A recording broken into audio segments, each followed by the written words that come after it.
All right, let's get started.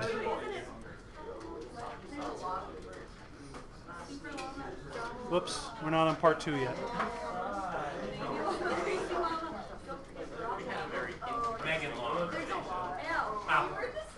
So, the first part of these notes are an introduction to the unit circle.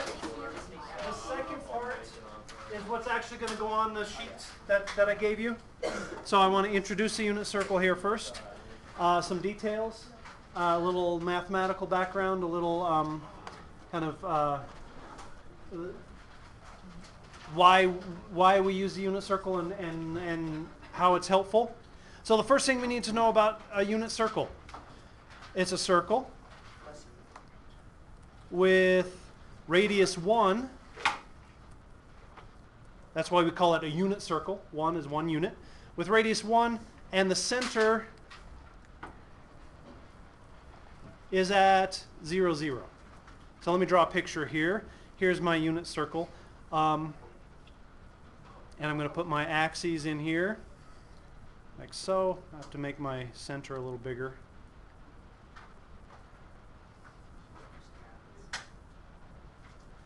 There we go. And there's my center, the very big point at the center. And the center is at 0, 0. I'm going to draw in a radius. And this radius is 1. So what we're interested in with the unit circle is the coordinates of these points that are on the unit circle. So that coordinate is x and y.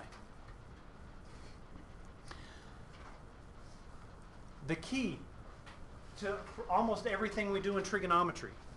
I said before that often in math we turn problems that that are hard to do into problems that have to do with triangles, and sometimes we turn problems that have to do with triangles into problems that have to do with circles, or something in that order. Circles and triangles are nice. Triangles are nice because we have the Pythagorean theorem. Circles are nice because their equations are nice. They're a nice, easy shape. Well, what we're going to do is project this down like so, and we're going to think about that little right triangle. And in this right triangle, this side is the x coordinate of that point, because that's how far over I've gone to get there. And this side is the y coordinate of that point. That little triangle that we're drawing there is really the key to almost everything we study in trigonometry. You can visualize that triangle, you're halfway done solving the problem. All right, so now we're going to go back to SOHCAHTOA. Sine, cosine, tangent, etc. The nice thing about the unit circle, I'm going to say cosine, and I'm going to call this angle theta. So we have an angle theta. I'm going to move my x over just so it looks nicer. There we go, x. Cosine theta. From SOHCAHTOA, we remember the way we've defined the cosine of an angle in a triangle is adjacent over the hypotenuse.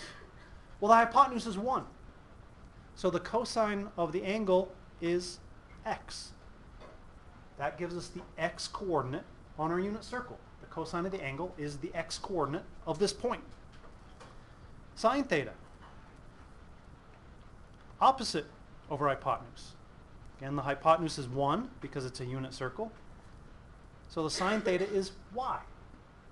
On the unit circle, the sine of the angle gives us the y coordinate of this point on the unit circle. And then tangent theta, opposite over adjacent, y over x. And then we have our cofunctions, which are just the reciprocals of each of these. So secant theta is 1 over x. Cosecant theta is 1 over y. And cotangent theta is x over y.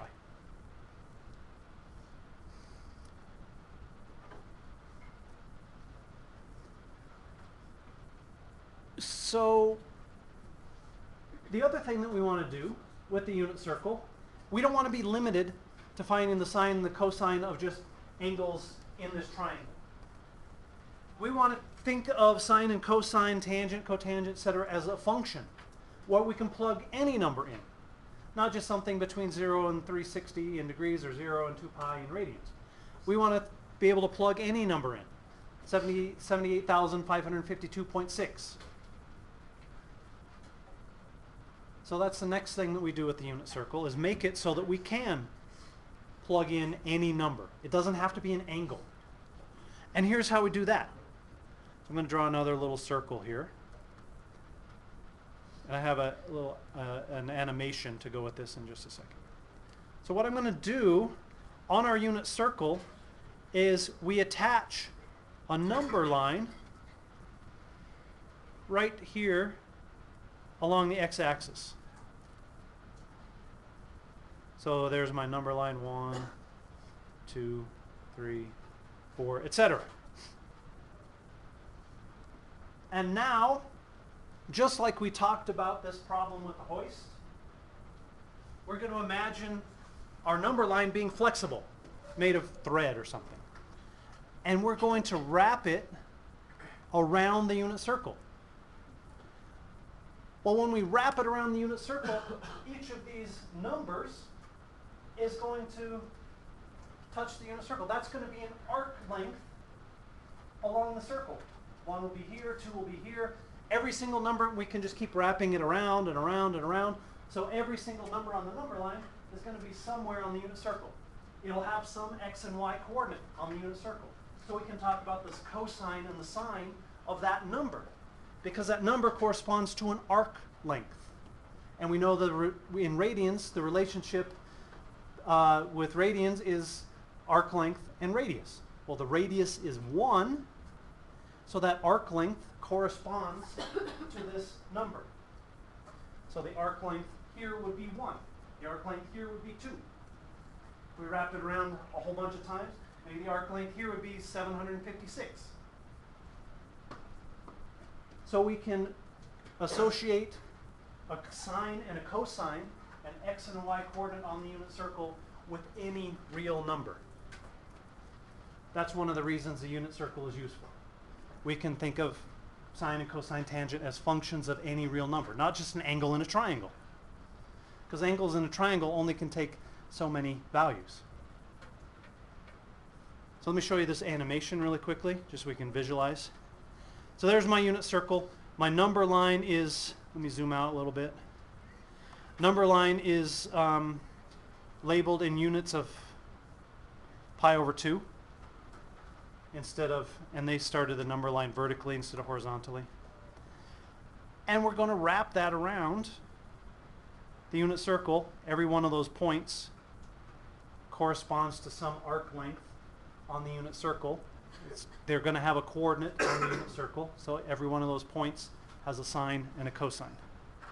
And I wish I could, I can't select that anymore. I wish I could have just numbers rather than multiples of pi. So that's the idea. We wrap that number line around the unit circle. We could also wrap the negative numbers around the unit circle. I'm going to wrap my negative. There we go. So we can wrap the negative numbers around. Those correspond to an arc length on the unit circle. So our negative numbers have sines and cosines, which is nice because there are no negative angles in triangles. So we freed ourselves from thinking just about triangles. So we turned the triangle problem into a circle problem. All right. So we're good with the concept. Okay. Now let's start working on our chart. So let me grab a picture here. I want that one. Let me shrink that down a little bit to there. Oops. What's that? No, no. The introduction was all we needed to write on a separate sheet of paper.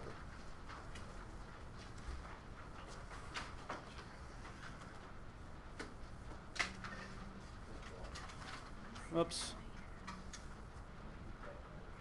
I wanted that on a different sheet, different page. Oops, not that one. That one, camera. On a new page, there we go.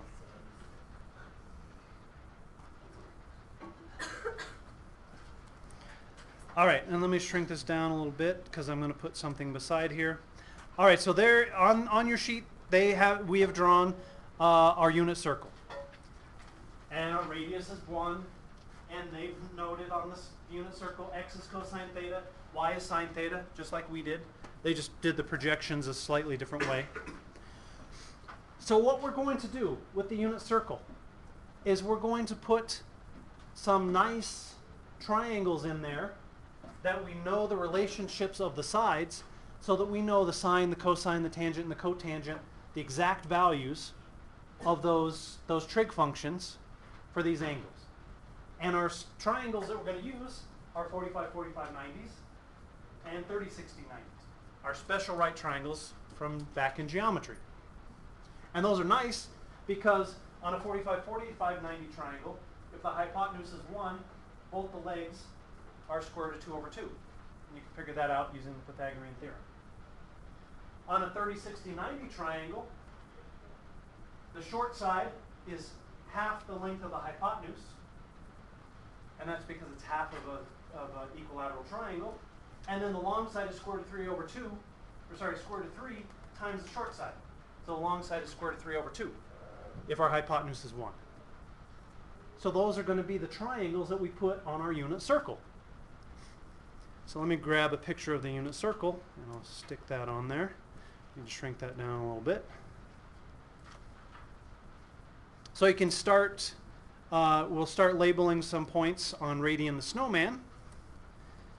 I'm going to put it just next to my chart here. So what we're going to do is put these special right triangles on the unit circle. That's how the unit circle is marked out. That's our 30, 60, 90, that's a 45, 45, 90, and that's 30, 60, 90 turned the other way. So let's start here at this point. Now, what we're going to be interested in mainly is the radian value and the x and the y coordinate. But we'll do degrees today as well. So how many if we're starting this our positive x-axis, what's our angle here? 0 degrees. And that's also going to be 0 radians. 0 degrees, 0 radians. The coordinates of that point, what's the x coordinate? 1, since it's a unit circle. The y coordinate? 0. The cosine of 0 degrees, of 0 radians, is 1. The sine of 0 radians is 0. The x and the y coordinate. Cosine gives us the x coordinate gives us the cosine. The y coordinate gives us the sine. Now let's put this 30, 60, 90 triangle here. And I'm going to draw this down. I always, when I'm thinking of the unit circle, I always visualize that triangle. So you don't have to draw that on there if you don't want, but I'm just drawing it on there to help us visualize. All right, so our angle here, what is this angle? That's a 30-degree angle, because that's a small angle in 30, 60, 90 triangle. In radians, pi over 6. The x coordinate is the long side of the 30, 60, 90 triangle. Square root of 3 over 2. The y coordinate is the short side of the 30, 60, 90 triangle. 1/2.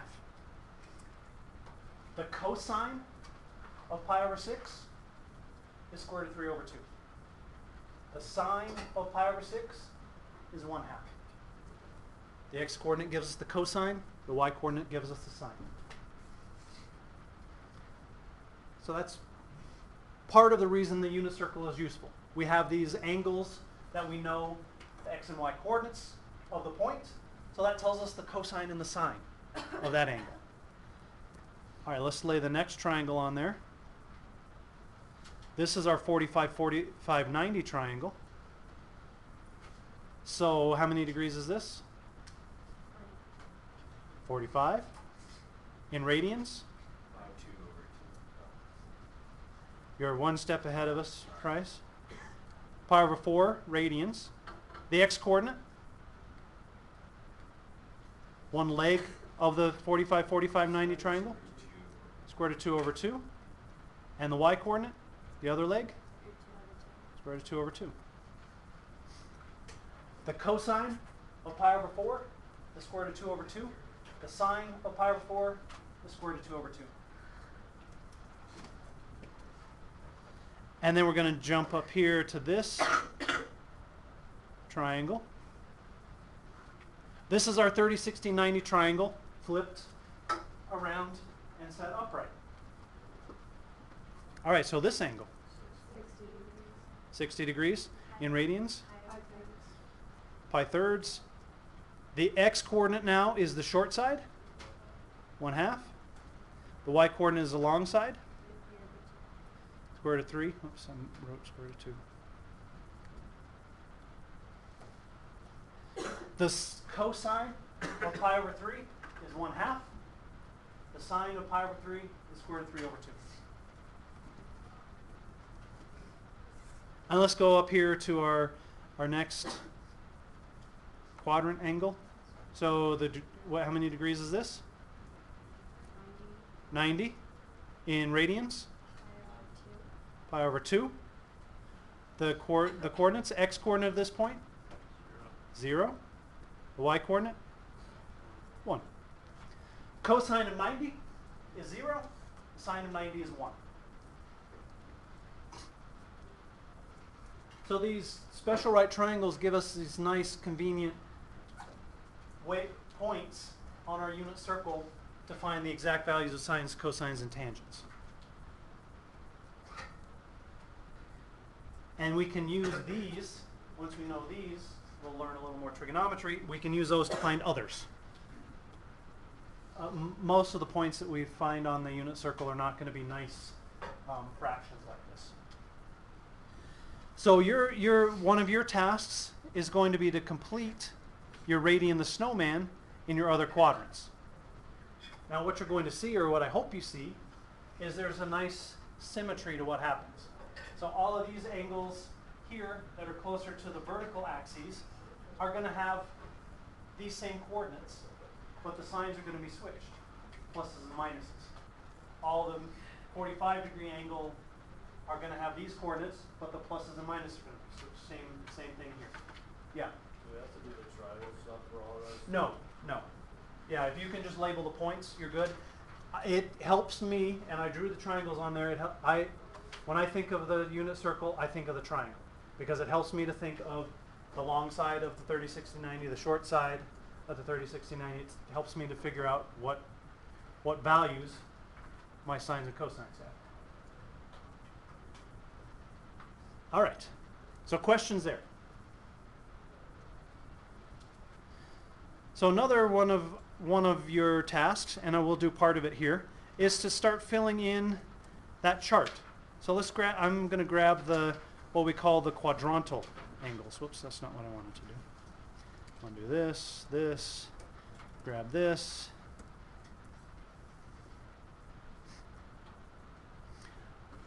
So the chart is going to help us with our other trig functions.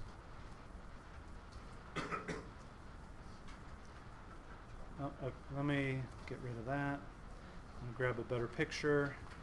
Oh, is that all that was? It was okay. So let me go. I can't undo that. Okay.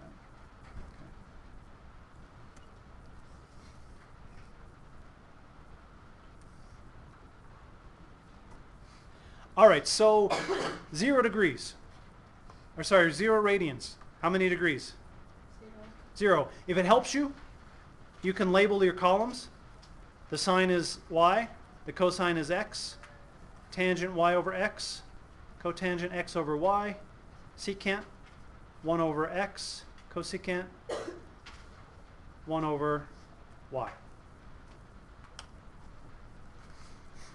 All right, so over here at 0 degrees, we've already filled in our point. The y value is 0. The x value is 1, the coordinate. Tangent, y over x, 0. Cotangent, x over y, undefined, because we get 1 over 0. The secant of 0, 1 over x, 1. Cosecant, undefined. Pi over 2, so up here at 90 degrees. The y coordinate, 1. X coordinate, 0. Y over x, undefined, because the x is 0. X over y, 0. 1 over x, undefined. 1 over y, 1. So now we know the sine, cosine, tangent, secant, cosecant, cotangent of 0, 90 degrees. Pi, radians, 180. The y coordinate there, 0 on this 0. The x coordinate, -1. So the cosine of 180 is -1, because that's the x coordinate at that point on the unit circle. Y over x, 0. Cotangent x over y, undefined. 1 over x, the secant, -1. And the cosecant, undefined. And then 3 pi over 2 down here at the negative y-axis, our angle, 270 in degrees. The y-coordinate, -1. X-coordinate, 0. Y over x, undefined. X over y, 0. Undefined. 1 over x, and 1 over y, -1. So notice how the x-axis quantities change sign here, but otherwise they're the same in each column. The y-axis quantities change signs, but otherwise are the same. And that happens with all of your sibling angles. All right, so what I want to do next is on the next page, on the back of the chart page, they have all the unit circle angles, all these angles listed out. I just want to go through the first quadrant. And I want to show us how to do our we probably need a reminder on our fractions and our denominators, rationalizing denominators. So let me grab that picture of that. This one. Camera. Boom. And I'm just going to do the first quadrant angles, because we already did through pi over 2. We already did 0, actually. All right, so I'm going to skip this one because we already did it. Pi over 6, and you can look at your unit circle to help you out with this. How many degrees is pi over 6 radians? 30. And if it helps you, sine is y, cosine is x, y over x, x over y for cotangent, 1 over x for secant, and 1 over y for cosecant. All right, so the sine, the x-coordinate at pi over 6. 1/2. That's the short side of the 30, 60, 90 triangle is the vertical one. The x-coordinate, square root 3 over 2. Tangent, y over x. So I'm going to write that over here in the margin. Tangent of pi over 6 is y over x, 1/2, divided by the square root of 2 over square root of 3 over 2. And we'll have to remember how to do this. A reminder. What do we do when we divide by fraction? Multiply by the reciprocal. So this is 1/2 times 2 over the square root of 3. So that equals 1 over the square root of 3. And in this unit, at least, I'm going to ask you to rationalize the denominator. And that's usually what you'll see in trigonometry. So how do we do that? We're going to multiply the numerator and denominator by square root of 3. And we get square root of 3 over 3. So the tangent of pi over 6, square root of 3 over 3. The cotangent of pi over 6 is the reciprocal. We could do x over y or the reciprocal of this. So I'm going to write that over here. Cotangent of pi over 6 is 3 over the square root of 3. And we need to rationalize that. And we get 3 square root 3 over 3. So we just get square root of 3. So the cotangent of pi over 6 is square root of 3. The secant, 1 over x is 2 over the square root of 3.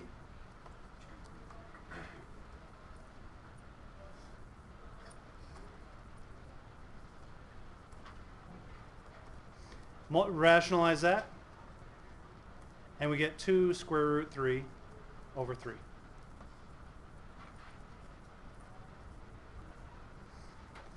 And the cosecant, 1 over y, 2. The reciprocal of 1/2.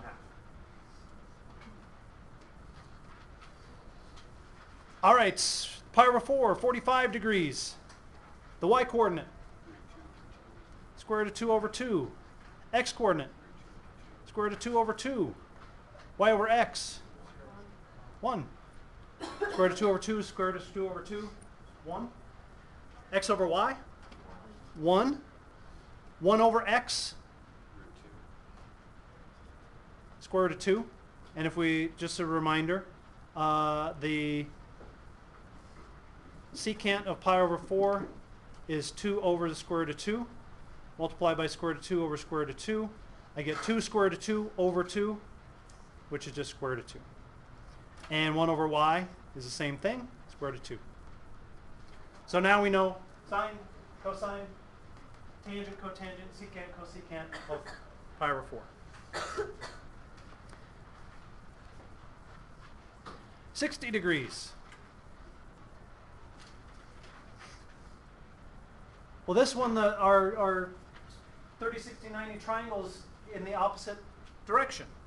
So these two just switch around. Because now the y-coordinate is the long side of the special right, the 30, 60, 90 triangle, and the x-coordinate is the short side.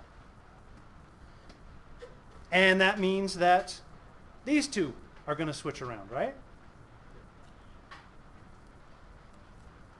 And that also means that these two will switch around.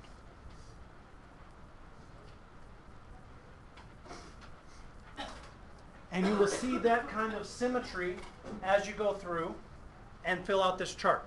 Now what I would recommend is that you at least from your unit circle fill out the chart for sine, cosine, and tangent for those angles. But you may want to go through and look at the secant, cosecant, and cotangent, because you'll see the symmetry in how the unit circle works. You'll see how the coordinates change signs. You'll see how the 30-degree angle relatives and the 60-degree angle relatives, the coordinates reverse, because you're just talking about different sides of that 30, 60, 90 triangle.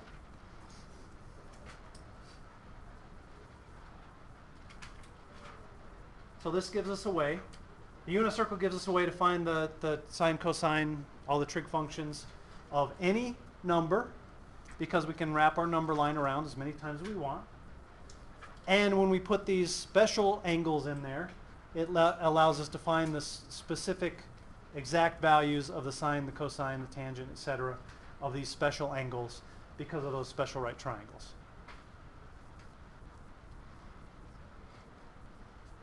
All right, questions? Okay, so your homework for the weekend is really just working with the unit circle and that relationship between the sine and the cosine and the y-coordinate and the x-coordinate, and kind of going back and forth with those. So for example, just really quickly, a question might say, evaluate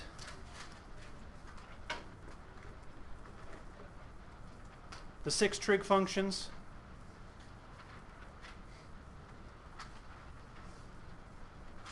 for the real number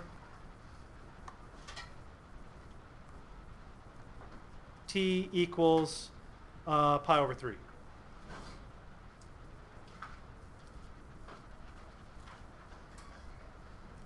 All this question is asking you to do is find the sine of pi over 3, the cosine of pi over 3, the tangent of pi over 3. So it's just asking you to find those quantities. I'm going to say etc. So that's what that question is asking. So all of your homework is working in this direction, or it might give you a point on the unit circle. The point, square root of 3 over 2, comma 1/2 corresponds to what real number? So then you're just going the other way. So you'd look at your unit circle. Oh, it's square root of 3 over 2, comma 1/2. That corresponds to pi over 6. So it's just that your homework is just going back and forth using those relationships. All right, are we all good?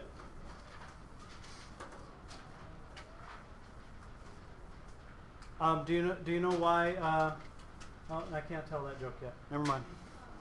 We haven't learned that bit yet. I have to wait for my trigonometry jokes. All right, homework.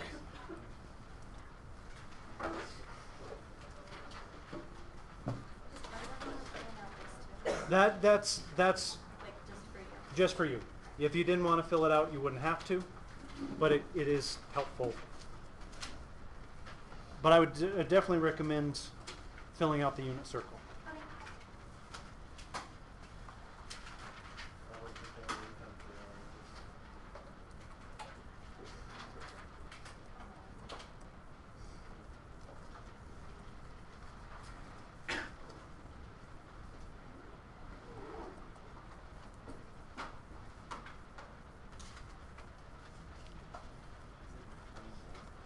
That is 24, yes. 21. Odd. There. Okay.